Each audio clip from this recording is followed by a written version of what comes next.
Bonjour à toutes et à tous. Bonjour Gilles Gansman. Bonjour Valérie. Bonjour Félix Mathieu. Bonjour. Avec vous dans un instant, c'est quoi le problème ? Eh bien, les cadres gagnent 16% de moins que les cadres. Oui, effectivement, les cadres femmes gagnent 16% de moins que les cadres hommes, selon une nouvelle étude de l'APEC. On va parler égalité salariale avec Jean-Claude Delgenne qui est avec nous en studio, que les auditeurs de Sud Radio connaissent bien. Président fondateur de Technologia, vous êtes expert du travail. Vous avez publié de nombreux ouvrages, dont le dernier, Faire face aux risques psychosociaux chez Erol. On va voir avec vous pourquoi ces différences persistent entre les hommes et les femmes. 0826 300 300. Dites-nous si vous êtes une femme, si vous avez si vous observez que votre salaire est moindre à travail égal que celui des hommes de votre entreprise. On va en parler dans un instant. Et puis dans l'actualité, il y a évidemment toujours le prix de l'essence. Il y a la fin de la campagne des municipales, une fin de campagne tendue, marquée par des insultes, par des menaces, par l'affaire à Nice de cette tête de cochon accrochée aux grilles de la résidence de monsieur Estrosi. Alors, des personnes de son entourage sont entendues. Est-ce que tout est permis aujourd'hui en politique ? Là aussi, on vous attend. Et puis, on parlera de Patrick Sébastien, qui va être mis en examen. Enfin, pas mis en examen. Il y a une enquête qui est ouverte pour exhibition suite à la plainte d'une association féministe. Qu'en pensez-vous ? C'était dans le cadre d'un concert au Cap d'Agde. Je rappelle que c'était au Cap d'Agde, dans un camping naturiste. Donc certains s'indignent qu'il y ait eu des enfants. C'est peut-être de la responsabilité des parents, mais là aussi, on vous attend sur le sujet. Et Gilles, vous allez nous parler. Ça va, vous avez une petite chemise blanche, un petit polo, votre maquillage n'est pas surchargé. Vous pourriez être dans le guide SNCF vestimentaire qui donne des règles, comme je viens de vous indiquer, sur le maquillage. Oui, ça a beaucoup fait réagir. Un guide non autorisé, mais sur lequel il y a quand même des gens qui ont travaillé. Il y a sur comment vous devez être habillé, des règles, par exemple, si vous êtes en surpoids, ne pas prendre des vêtements qui vous collent à la peau, etc., etc. Donc évidemment, ça a été dénoncé par les syndicats. Et puis on parlera également de la fortune du nouveau guide suprême iranien. Vous pouvez réagir au 0826 300 sur ces thèmes-là, puis les thèmes du débat. Absolument. Alors, les inégalités salariales, c'est un serpent de mer, j'ai envie de dire, Félix Mathieu, mais le dernier rapport de l'APEC, effectivement, nous apprend que les femmes sont encore les laissés pour compte, gagnent moins que les hommes. En entreprise, les cadres femmes gagnent 16% de moins que les cadres hommes, effectivement, nous dit cette nouvelle étude de l'APEC, l'Association pour l'emploi des cadres. 50 000 euros bruts par an pour les femmes cadres en moyenne, contre 58 000 pour les hommes. Ça, c'est si on prend la moyenne pour tous les hommes et toutes les femmes cadres, mais à profil équivalent sur un poste, on va dire, similaire, grosso modo, eh bien, on reste tout de même avec une nette différence, quasiment 7% de différence, 6,8. Avec les années, cet écart diminue de plus en plus lentement, pour ne pas dire qu'il stagne. Si on prend sur la carrière, au cours de la carrière, c'est plus marqué en fin de carrière qu'au début, cette différence. C'est-à-dire que avant 35 ans, on est à 2% de différence entre les cadres femmes ou hommes, mais ça augmente à 12% de différence après 55 ans. Ah oui, c'est effectivement, on va en parler de ça, de l'âge. Et comment on l'explique justement que ça se creuse plutôt en fin de carrière ? Au-delà de l'impact effectivement des enfants sur les évolutions de carrière, on aura certainement l'occasion effectivement d'en reparler. Cette étude nous explique aussi que sur le fait de demander une augmentation, par exemple, on a quasiment la moitié des femmes cadres interrogées dans cette étude qui estiment que si elles réclament, elles ont moins de chances d'obtenir cette augmentation que leur homologue masculin. D'ailleurs, une directive européenne sur la transparence salariale doit aussi bientôt imposer le droit à connaître la rémunération des autres postes équivalents dans l'entreprise. Mais bon, dans cette même étude de l'APEC, on a quand même, 4 femmes sur 10 qui répondent qu'elles ne seraient pas vraiment à l'aise avec l'idée de demander cette information, de faire valoir ce droit à la transparence. Donc, elles comptent d'ores et déjà, elles ont déjà l'intention de ne pas utiliser cette prérogative, ce droit à la transparence. Elles ne veulent pas le faire. 4 femmes sur 10 qui disent qu'elles n'oseront pas, elles ne seraient pas à l'aise pour demander cette information. Oui, la rémunération des postes équivalents dans l'entreprise. Oui. Jean-Claude Delgenne, vous avez un parcours assez long dans le monde de l'entreprise. Pourquoi ces disparités persistent ? Est-ce qu'il y a eu des progrès quand même ? Alors effectivement, c'est la bonne question. C'est pas binaire en fait. Vous avez à la fois des motifs de satisfaction, quelques-uns, et vous avez beaucoup de motifs d'insuffisance. On est dans un système de satisfaisance, si vous me permettez. Donc les motifs de satisfaction, c'est le fait que malgré tout, en 30 ans, on a à peu près réduit. Je parle pour les écarts de salaire à temps plein, on est passé de 22% à 15%. Les motifs d'insatisfaction, en revanche, parce que on parle des cadres, mais si on parle de toutes les femmes, on s'aperçoit que, je dirais, en raison du travail à temps partiel, puisque en fait 3 salariés à temps partiel sur 4 sont des femmes, il y a un écart de au moins 25% de salaire. Hein. Et alors ça se retrouve dans la rémunération sur les primes, dans les promotions qui sont en fait octroyées, et donc les femmes au fil du temps, ça vient d'être dit par Félix, se retrouvent avec un retard dans la progression. Et tout ça est dû en fait à à la fois donc au fait que les femmes s'occupent beaucoup plus des enfants et des tâches domestiques que les hommes. Il y a encore un différentiel d'1h30 chaque jour. Et puis à une sorte de ségrégation, c'est-à-dire que globalement les femmes sont affectées à certains postes. Hein. Prenez par exemple, on dit les assistantes, on dit pas les assistants. 95% des femmes sont dans ce poste-là assistantes. Vous voyez, donc de même pour les professions en santé. Enfin, il y a bon nombre de professions qui sont affectées aux femmes. Et deuxièmement, il y a des fonctions en fait dans le top supérieur auxquelles elles ont beaucoup de mal à accéder. En fait, en raison ce qu'on appelle des postes tremplins. Il y a très peu de femmes, par exemple, qui sont directeurs financiers ou directrices financières. Et ce poste de directeur financier est le tremplin pour devenir DG ou PDG d'une entreprise. Ce qui fait que elles arrivent à un moment donné à une sorte de plafond. Alors ça s'explique aussi beaucoup en raison bien sûr des tâches domestiques et du fait qu'elles s'arrêtent pour reprendre pour s'occuper des enfants, mais ça s'explique beaucoup par le recrutement et par la formation initiale. Mais quand on dit travail égal, à poste égal, à poste équivalent, les femmes sont moins payées. Oui, tout à fait. Alors, en fait, il y a 3 chiffres à retenir. Le premier chiffre, c'est globalement, vous avez 25% en tenant compte du travail partiel d'écart. Le deuxième chiffre, c'est globalement, à équivalent temps plein, c'est 15%. Et le troisième chiffre, c'est en fait travail égal, il y a une rémunération de 10%. Vous voyez, 25, 15 et 10, à peu près, à chouïa près niveau statistique, c'est plutôt 9 que 10, mais voilà, globalement, 25, 15 et 10, c'est-à-dire que les femmes ont beaucoup encore à attendre pour arriver en fait à cette évolution qui, en fait, il faut pas faire que l'espérance devienne illusion, en fait. Et c'est le vrai problème. Comme l'a très bien dit Félix, on ne progresse plus au niveau du salaire des cadres. Or, toute la progression, je dirais, était due au fait que les femmes accédaient à un poste de cadre au cours des 30 dernières années. Hein, auparavant, les femmes étaient très peu cadres. Globalement, on est maintenant aujourd'hui à 30, un peu plus un tiers des cadres sont des femmes. Auparavant, on était à 20%. Vous voyez, et c'est cette progression qui a permis l'évolution des salaires. Mais aujourd'hui, ça ne progresse plus depuis à peu près 7-8 ans. Alors, il est 10h11, on est au 0826 300 300. On a envie de vous entendre sur Sud Radio ce matin. Dites-nous quelle est votre expérience. Et on a Sébastien en ligne. Bonjour Sébastien. Oui, bonjour à tous. Bonjour. Alors, qu'est-ce que vous constatez? Je pensais que ce serait des femmes qui nous appelleraient pour nous dire je suis moins payé. Qui vous dit que je suis un homme? Voilà, non. Et donc, qu'est-ce qui vous fait réagir? Moi, en fait, c'est pas. Moi, je suis manager, donc j'ai dans une grande entreprise. C'est une industrie. Bon, je peux pas la citer, mais bon. Et donc, en fait, nous, par contre, on a eu un travail qui a été énorme à ce niveau-là. C'est-à-dire qu'on a une grille de salaire et à temps de travail équivalent. Une paye qui est exactement la même entre les femmes et les hommes. Ouais. Mais, c'est peut-être effectivement que la femme, comme elle peut aussi avoir des enfants, tout ça, il y a eu pendant des périodes où c'était plus difficile pour leur carrière. Mais aujourd'hui, j'ai un exemple, moi, par exemple, dans mon secteur, où j'ai une personne qui enfant il y a 4 mois, elle revient et elle a un poste, elle garde son poste de manager et voire elle prend même des fonctions supplémentaires, quoi. Et ça s'est fait en combien de temps cette évolution? Il y a eu une mise à niveau?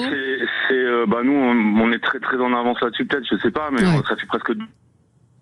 On vous entend pas. Vraiment, on a ça. Ça fait combien de temps ça a coupé? Ça fait combien de temps? Une dizaine d'années. Ouais. D'accord, oui, non, mais il y a des secteurs, effectivement. Merci Sébastien de votre appel. Oui. Peut-être Jean-Claude Delgenne, ça vous fait réagir? En fait, ce que l'on voit, c'est une bonne approche parce que certaines entreprises sont très volontaires, en particulier dans les secteurs où il y a un besoin de compétences. Parce que ces écarts de salaire privent les entreprises de compétences, il faut le savoir. Et quand vous êtes en tension, vous avez intérêt à faire cet effort. Alors par ailleurs, c'est intéressant de dire que vous avez un différentiel de salaire suivant la taille de l'entreprise. Dans les petites boîtes, il y a moins d'écart de salaire que dans les grandes. Dans les petites boîtes, vous êtes entre 5 et 6% d'écart. Dans les grandes, vous multipliez l'écart par 3 quelquefois. Vous voyez ? Donc ça, c'est intéressant. On est d'accord que cadre, c'est un statut, donc on peut avoir différentes professions. Ouais. Et moi, j'ai vu dans une entreprise qu'on donnait ça comme une récompense. C'est-à-dire qu'on disait à la personne, tu vas passer cadre, mais sans l'argent qui allait avec. Et c'était souvent les femmes qui au lieu de réclamer réclamer une augmentation, et au lieu d'avoir leur augmentation, je voyais le patron qui lui disait, bon, on va te passer cadre. Et puis, du coup, elle se retrouvait, après, il y a des avantages, mais se retrouvait globalement avec la même somme. Est-ce qu'il y a eu cette tendance de devenir cadre comme une récompense? Oui, c'est une bonne remarque. En fait, dans certains secteurs, par exemple le secteur bancaire, on a eu cette banalisation du statut cadre. Auparavant, dans les agences bancaires, le directeur d'agence qui était cadre, c'était un cadre, c'était un monsieur, c'était un notable dans le coin. Vous voyez, aujourd'hui, un directeur bancaire, d'agence bancaire, c'est très peu payé d'ailleurs par rapport à la responsabilité. Il y a une banalisation. Et effectivement, on a donné une reconnaissance un peu symbolique pour ne pas donner une reconnaissance pécuniaire, en fait. Ouais. Voilà, donc c'est une très bonne remarque. Et tandis que les hommes, eux, réclamaient, quand ils passaient cadre, l'argent qui allait avec. Voilà. Mais la femme se disait, je passe cadre, donc j'ose pas demander de l'argent. Absolument. Et c'était la différence entre l'homme et la femme dans cette entreprise. Alors, ce que disait Félix tout à l'heure est très intéressant, c'est-à-dire que les femmes osent moins, parce qu'elles sont moins sûres d'elles. C'est encore des progrès à faire de ce point de vue-là.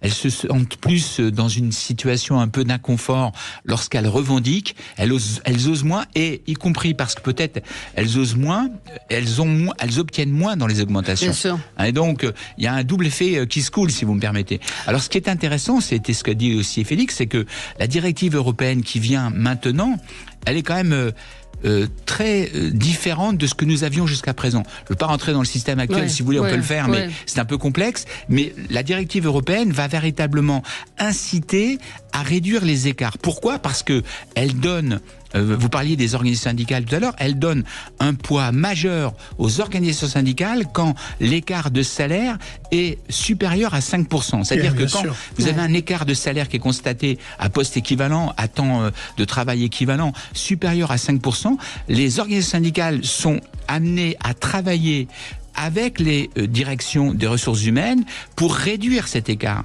Alors que, en fait, dans notre système à nous de dialogue social, les organisations syndicales sont essentiellement consultatives. Là, il y aura une étude conjointe menée, c'est une directive européenne qui va s'appliquer, et donc les OS, les organisations syndicales, auront un véritable pouvoir pour faire changer. Alors que dans le système actuel, elles sont consultées, elles émettent des avis, mais globalement, il n'y a pas de levier. Il n'y a pas de levier. Il n'y a pas de levier de changement. On va y revenir dans un instant. 0826 300 300. Appelez-nous au standard de Sud Radio. Dites-nous si vous remarquez des disparités, vous, dans votre entreprise, si vous êtes une femme et que vous avez le sentiment, parce que peut-être que vous ne le savez pas, et si vous n'osez pas en plus demander d'augmentation, et que vous sentez que vous êtes moins payé que les hommes. 0826 300 300, à tout de suite. Mettons-nous d'accord, et surtout, c'est quoi le problème aujourd'hui? On parle d'inégalité salariale avec ce rapport de l'APEC qui nous apprend que les cadres femmes gagnent 16% de moins que les cadres hommes. On en parle avec vous et on attend vos réactions et surtout vos témoignages. 0826 300 300 à l'antenne de Sud Radio, nous dire comment ça se passe pour vous. Est-ce que si vous êtes moins payé qu'un homme, et si vous êtes un homme, vous remarquez qu'il y a effectivement des disparités.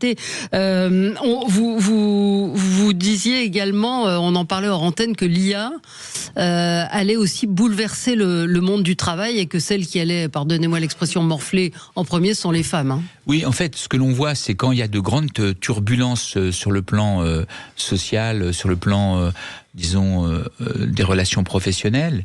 On l'a vu par exemple avec le Covid. les premières à servir en fait d'amortisseur, ce sont les femmes. Durant le Covid, par exemple, la suppression massive des contrats qui étaient liés à la rupture d'activité, au manque de continuité d'activité, ce sont les femmes qui ont été les premières sacrifiées.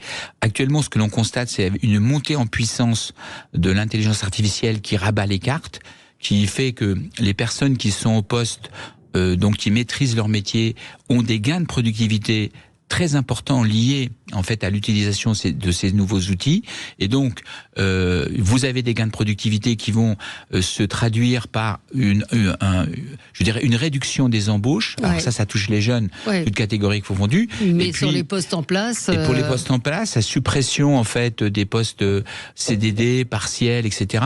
Parce qu'en fait on fait des économies, et comme les femmes sont beaucoup plus en CDD en temps partiel, elles sont touchées directement par ce phénomène de montée en puissance de l'intelligence artificielle en substitution. Et puis gageons que ça sera aussi une excuse pour pas vous augmenter en disant je pourrais être remplacé par une IA. Sois contente que je te garde en poste. Tout à fait, c'est une pression phénoménale sur les salaires à terme, parce que il va y avoir. En fait, dans notre pays, nous sommes depuis la fin des années 70 avec un chômage endémique, depuis la fin des restructurations de la sidérurgie, vous voyez, il y a longtemps, il y a 50 ans. Et effectivement, cette pression du chômage fait que les gens intègrent une précarité virtuelle.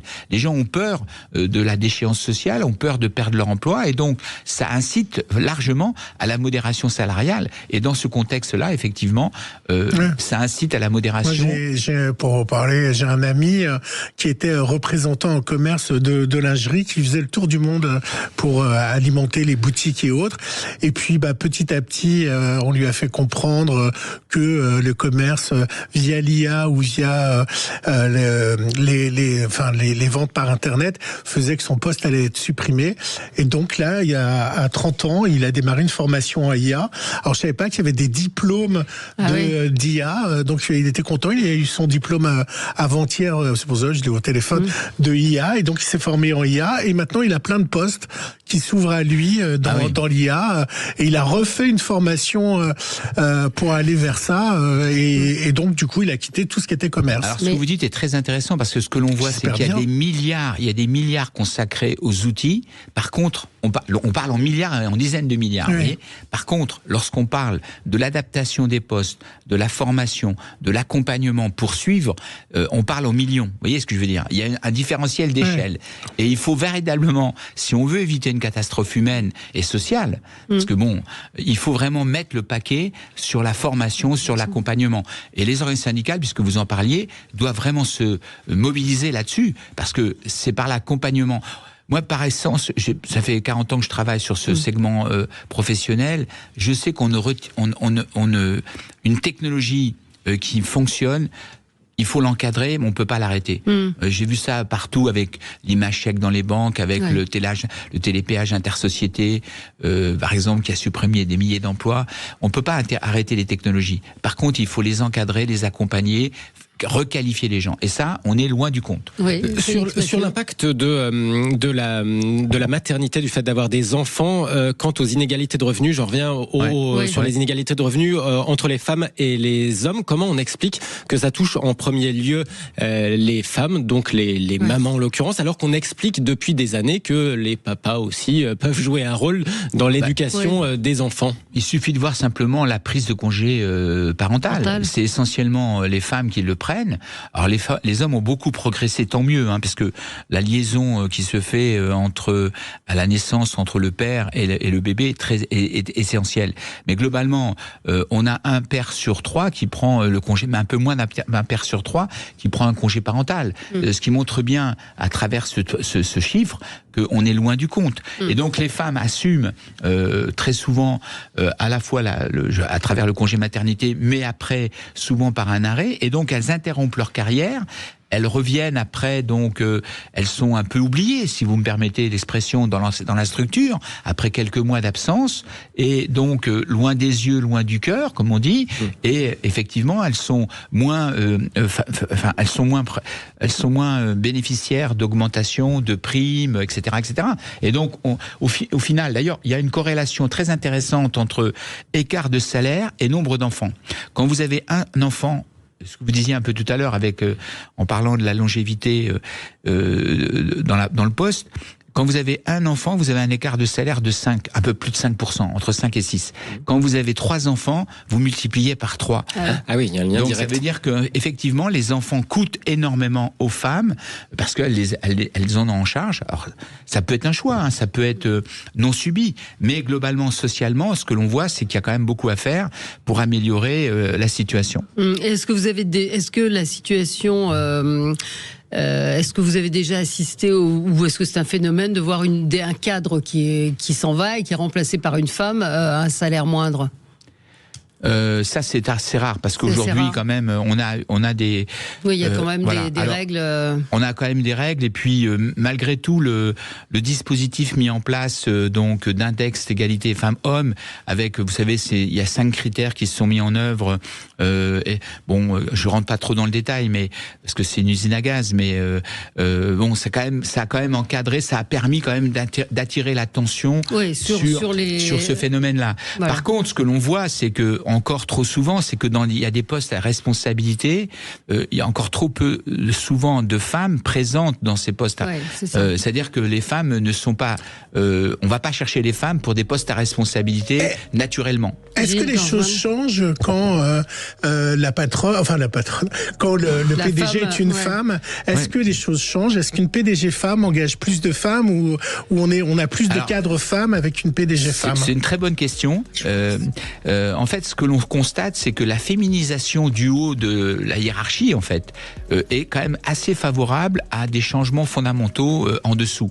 Et donc, de ce point de vue-là, il y a des avancées, puisque la loi Copé-Zimmermann, qui date de 2011, a permis d'avoir une véritable parité quasiment au niveau du CAC 40 et du SBF, des sociétés cotées, en fait, les principales sociétés françaises, puisque globalement, on a dans les conseils d'administration une parité quasiment importante. Le CAC 40, par exemple, c'est un peu moins de 50%. Donc ça, c'est très important. Après, ceci dit, pour l'accès au poste, comme je le disais tout à l'heure, de PDG ou de DG, on est encore loin du compte. Il y a 4 femmes qui sont PDG au niveau du CAC 40 aujourd'hui. Donc on est loin du compte. Et en tout cas, on vous dit aux femmes, n'hésitez pas à les demander des augmentations, à vous renseigner. Ces écarts persistent et ça devrait. Ça diminue, vous l'avez dit, Félix Mathieu, très lentement, mais trop lentement. Merci Jean-Claude Delgenne d'avoir été avec nous. Et on rappelle votre livre Faire face aux risques psychosociaux, c'est paru chez Erol. Nous, on va revenir à quelques jours des municipales sur cette campagne, une campagne tendue, marquée par des insultes, des violences, des menaces. Et on va parler également de la protection des mineurs, avec en particulier ce scandale d'agression sexuelle à Paris, mais ça existe hélas dans beaucoup d'autres villes. À tout de suite.